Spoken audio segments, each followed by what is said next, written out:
O Cabeça para Cima volta a um tema a pedido dos nossos telespectadores. A gente fica muito feliz quando a gente apresenta um programa e ele tem uma resposta tão importante, tão grande, que faz com que a gente volte a pedido dos telespectadores. E é o que nós estamos fazendo hoje, tratando da família e o problema das drogas. Nós sabemos que há várias formas da gente olhar para esse tema e esperamos atender pelo menos duas delas, que são a questão de como é que uma família pode tentar prevenir esse comportamento, como abraçar, como incluir, como estar presente para tentar evitar que esse hábito se instale. Mas, uma vez que ele se instale também, a gente precisa identificar e tratar. Como então fazer isso e tratar essa própria família?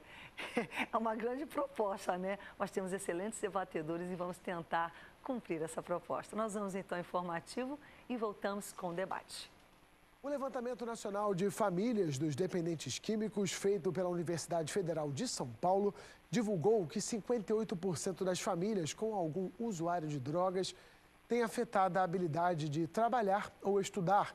29% das pessoas estão pessimistas quanto ao seu futuro imediato e 33% têm medo que o seu parente beba ou se drogue até morrer, ou alegam já ter sofrido ameaças do familiar viciado.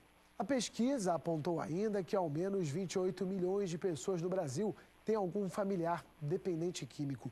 Os dados foram levantados entre junho de 2012 e julho de 2013. Foi a primeira avaliação em âmbito nacional focada nas famílias de dependentes. Prevenir e lidar com o uso de drogas na família é papel de todos, não só dos pais. Buscar identificar com o que cada pessoa pode contribuir já é uma ação de cuidado. Além disso, a família pode buscar apoio externo em grupos de ajuda mútua, serviços de prevenção à saúde, atividades de lazer em conjunto ou serviços especializados quando for necessário. Conosco hoje para debater, Daniel Camaforte, que é pastor, psicólogo e diretor do Centro de Cuidado Humano da PIB, do Recreio, aqui no Rio de Janeiro. Pastor Daniel, muito bom tê-lo aqui, bem-vindo de volta ao Cabeça para Cima. Obrigado, o prazer é meu, espero poder contribuir novamente. Com certeza, com certeza. Já notou que ele está aqui no Rio, né, mas aquele sotaque paulistano, não é nem paulista, é paulistano, continua firme e forte. Ainda. Não, mas claro, ninguém nega as raízes. Então, eu nego, acho que ninguém consegue descobrir onde que eu nasci, já vi em tantos lugares. Não que eu não ame minhas raízes, mas às vezes a gente, né, tanto tempo que a gente vive tantos, eu estou há mais de 30 anos no Norte, meu sotaque antigo já era há muito tempo. Conosco também Paulo Moura, que é pastor da família, da PIB, também do Recreio e psicólogo. Pastor, muito bem-vindo também de volta. Muito bom estar de volta, ao Cabeça para Cima, trazendo de volta um assunto que deu muito o que falar no programa anterior, família e drogas. E a nossa esperança nesse programa, Rebeca, é que aquilo que vai ser aqui discutido sirva como alerta e alento àqueles que vão nos assistir hoje. Tá certo, é o que a gente quer, é o que a gente tem pedido ao Senhor. E para completar nosso trio, nós temos também de volta hoje José Ricardo Macedo, que é psicólogo e trabalha no Centro de Recuperação para Dependentes Químicos em Campo Grande, no Rio de Janeiro. Doutor José Ricardo, muito bem-vindo, muito bom tê-lo aqui também. Prazer, Rebeca, também. É um prazer imenso estar aqui falando sobre um tema muito importante. Espero contribuir da melhor forma possível. Muito obrigado. Com certeza, com toda a experiência de vocês, vivência, enfim, eu sei que a gente fará um grande programa. Sempre a gente tem um sentimento, eu percebo, e veja só, isso não é um sentimento que acompanha só as famílias que têm problema com drogas, não. Eu acho que onde há qualquer tipo de problema, digamos assim, o sentimento de culpa vai estar presente, não é verdade? Seja ele qual for, é algo que é realmente da nossa natureza. Mas a gente percebe uma carga muito grande sobre as pessoas e sobre as famílias que lidam com a questão das drogas. E quando a gente vai tratar esse assunto hoje, a gente quer que você, nesse momento, eu já estou falando de partida, que você procure baixar um pouquinho a guarda, porque nós não estamos aqui para cobrar de você, nós estamos aqui para tentar lhe ajudar. Então, quando nós vamos falar, no sentido da crítica, porque crítica por a crítica, identificar... às vezes eu fico olhando casais, eles vêm para o consultório, ficam ou então com filhos, problema. A primeira questão é tentar provar de quem é a culpa. Ora, àquela altura, tá, provou a culpa, então a culpa é tua, amém, acabou. Agora vamos resolver.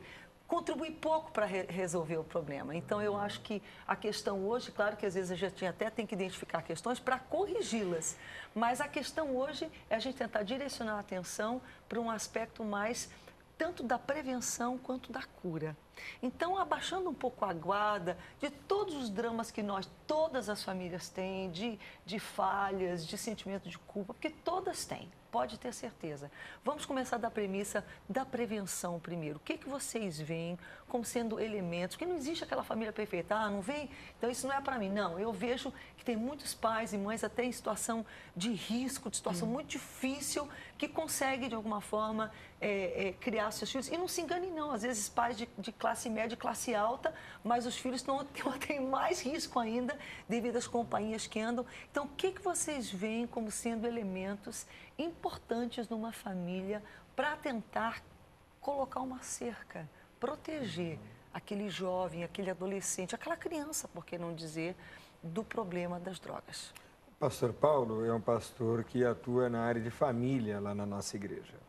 E ele deve concordar comigo que quanto mais amado ou mais amada a criança for e quanto mais protegido e quanto mais seguro o ambiente familiar é... Amor incondicional, presença, abraço. Mais naturalmente protetivo ele se transforma, ele se torna. Né? Então, quanto mais a criança é atendida nas suas necessidades, nas suas carências, desde o nascimento, tanto mais difícil será a eventual entrada por esse caminho. Mas esse argumento que o pastor Daniel está utilizando, e eu concordo plenamente, não significa dizer, obviamente, criar o filho numa redoma, numa bolha, excluí-lo dos problemas do mundo moderno. Há uns anos atrás, Rebeca, quando falávamos em drogas, as mais consumidas, como maconha, cocaína, e mais recentemente o crack, nós tratávamos dessa problemática como um problema muito distante.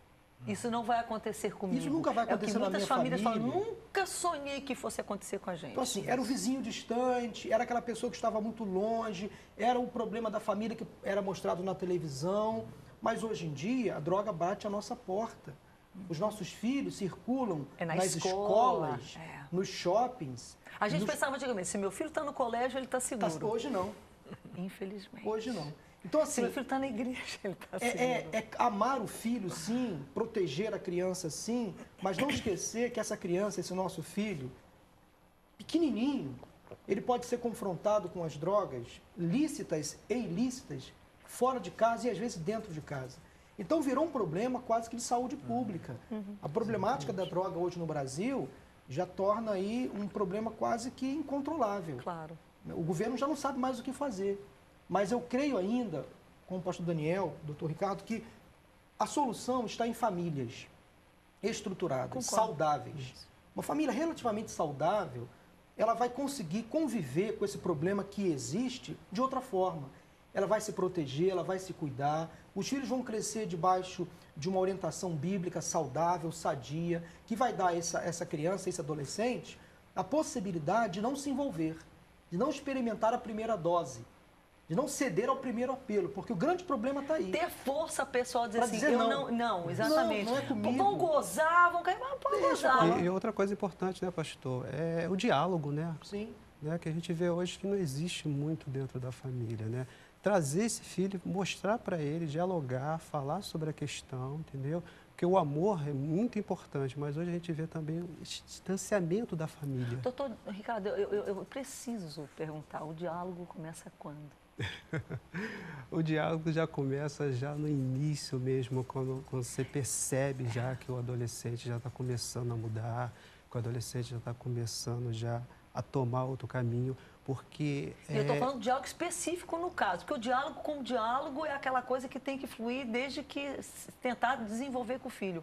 Mas já hoje, quando a criança começa a demonstrar entendimento, fazer pergunta, ou ela traz para você que ela está sendo assediada, já está na hora de explicar. Isso, porque hoje, né, Rebeca, infelizmente, né, a gente não temos assim, uma educação voltada específica, principalmente nas escolas.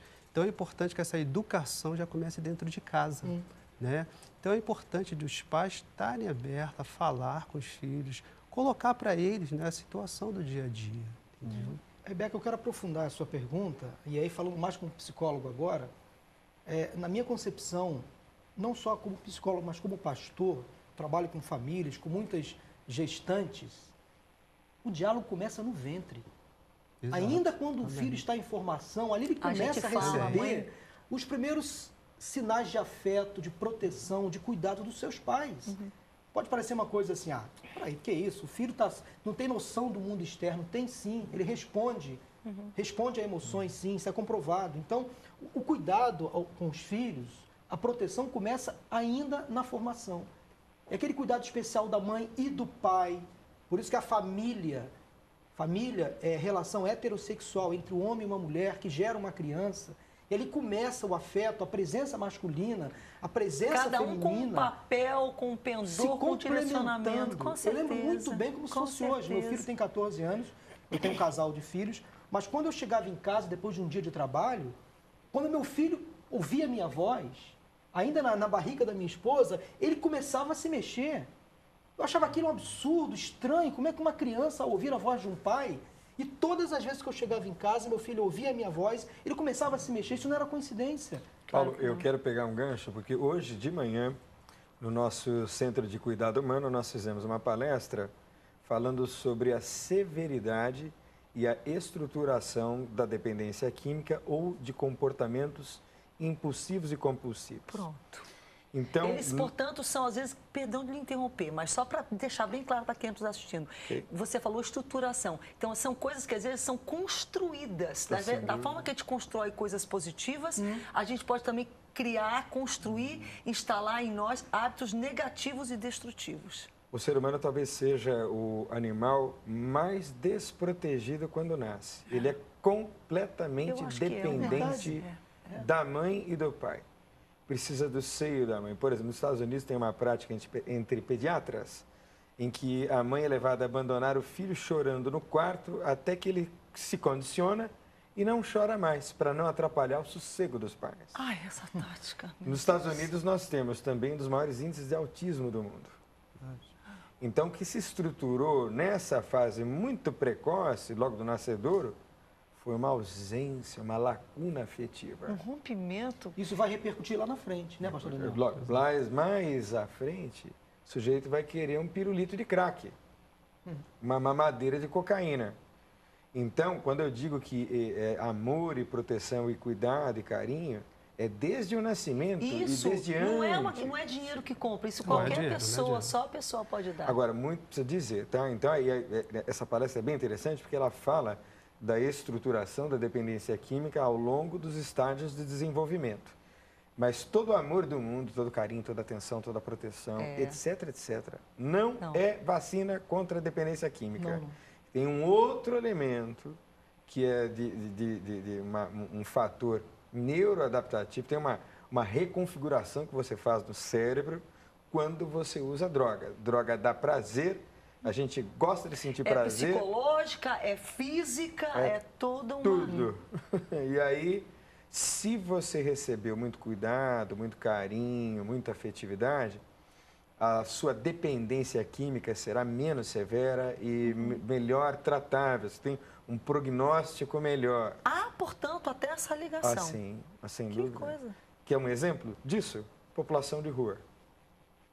Pega a história familiar de gente que está na rua. É um ciclo que vem de geração a geração, né? Se repete. Então, é muito mais complicado, porque a severidade da dependência química dessas pessoas é mais grave, porque se estruturou... Elas são mais susceptíveis, claro. Não tem pai, não tem mãe, o pai entrega para qualquer um. E até para a recuperação dele também, né, pastor? Claro. Né? Na pós-recuperação, que é importante também, né? Agora, a gente já estourou esse bloco, já temos que concluí-lo, mas eu creio que a gente amarrando, a gente percebe que há um aspecto, eu acho que tudo é uma questão de equilíbrio. Ninguém vai também ter o amor, tem a disciplina no sentido de dizer não. Eu me lembro que, por exemplo, de uma forma muito prática, por exemplo, na minha infância, qual era a forma principal que eu lembro, assim, que a mamãe externava carinho para nós, que hoje é desvalorizado e até desprezado por muitas pessoas.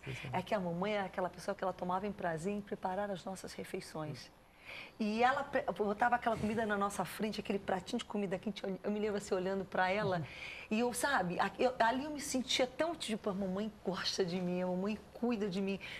Fazer comida, isso é para qualquer um. E a gente está perdendo a oportunidade. Não estou dizendo que todo mundo agora vai ter que estar fazendo comida o tempo todo. Não, mas não perca a oportunidade de fazer quando você puder. Porque você despreza uma coisa que é uma coisa que você cria um elo de amor. Então, aquilo foi sendo depositado em mim através daquele gesto tão comum ali do dia a dia que ela fazia por mim, que eu dizia assim, não, a mamãe gosta de mim. Então, quando a mãe falou para mim, minha filha, quando te oferecerem isso aqui, você diz não. Eu criei essa confiança nela. E o que a gente está tentando propor para você, independente de construções que possam deixar a pessoa mais suscetível ou não, que ela simplesmente diga não de partida, que ela nem experimente. É possível? Claro que é. Ou até tenta experimentado, vê que é estranho e falar, não, isso aqui não é para mim. Por quê? Porque ela tem informação. E a informação diz que, por mais que traga prazer, é um prazer que tem um custo muito alto, que não vale a pena. Paga com a vida. Você paga com a vida. Paga com a vida. Paga com a vida. Entendeu? Traz, mas você paga com a vida. O salário do pecado é a morte. Pronto, está escrito. É isso aí. Entendeu? E grande novidade, mas... Entendeu? Hoje, no entanto, a gente está tentando lhe encorajar. Mãe, pai, por mais que as coisas não estejam bem, tenta rever, amar, dialogar, cuidar dos seus filhos. E disciplinar. Disciplinar, limites claros. Nós vamos falar sobre isso agora no segundo bloco, porque é a questão de identificar. Como identificar que a gente acha que o nosso filho está usando drogas, e a gente sabe que uma das formas que pais identificam é porque eles têm regras, essas regras começam a ser rompidas. Mas se não há regras, precisa haver regras, a gente volta já já. Cabeça pra cima. Eu quero mais.